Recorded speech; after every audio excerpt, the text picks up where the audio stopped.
They promised us a revolution that would elevate humanity to the stars. Instead, we got a chatbot that needs to see your ID card and a government planning to let an algorithm write safety regulations that could kill us. Seriously. Hey Geekly, Kikai Wafra here. Strap in, we're opening the file. Let's break down the latest dispatch from MIT Technology Review because the headline is OpenAI's plans for science, but the subtext is a chaotic mess of corporate pivoting and legal panic. First, the big news. OpenAI has officially launched a team called OpenAI for Science. They are explicitly targeting the scientific community, claiming their large language models are going to help researchers cure diseases, solve physics problems, and analyze massive datasets. At the exact same time, we are seeing a massive shift in how chatbots handle users. After years of the Wild West, companies are suddenly implementing strict age verification. And in the background, Anthropic CEO is writing 38-page essays warning about unimaginable power, while the US Department of Transportation is planning to let AI write safety regulations. Okay, let me play the devil's advocate for a second. If you look at this with the glass half full, it's genuinely exciting. Kevin Weil, the VP at OpenAI, makes a compelling case. Science has a bottleneck problem. We have too much data and not enough human brains to process it.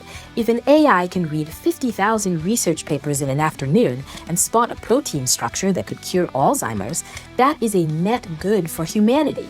It's the dream use case.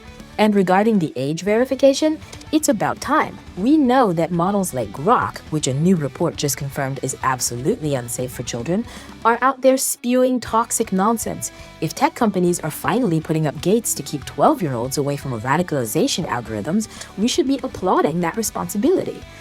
But that's when I read the fine print and the cynical headache starts kicking in. Let's look at the reality.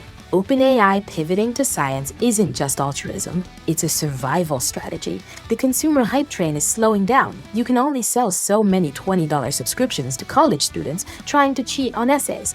They need a new market. They need B2B contracts. Science is just the next frontier for them to monetize, and I guarantee you that helping scientists will come with a massive enterprise price tag. They are looking for a business model that justifies their valuation, plain and simple. And this sudden moral backbone about age verification? Don't make me laugh. These companies have been collecting user data, including birthdays, for over a decade. They knew kids were on their platforms. They didn't care. They only care now because the legal liability is becoming more expensive than the ad revenue they get from the users. They aren't checking ages to protect your kids. They are checking ages to protect their shareholders from lawsuits.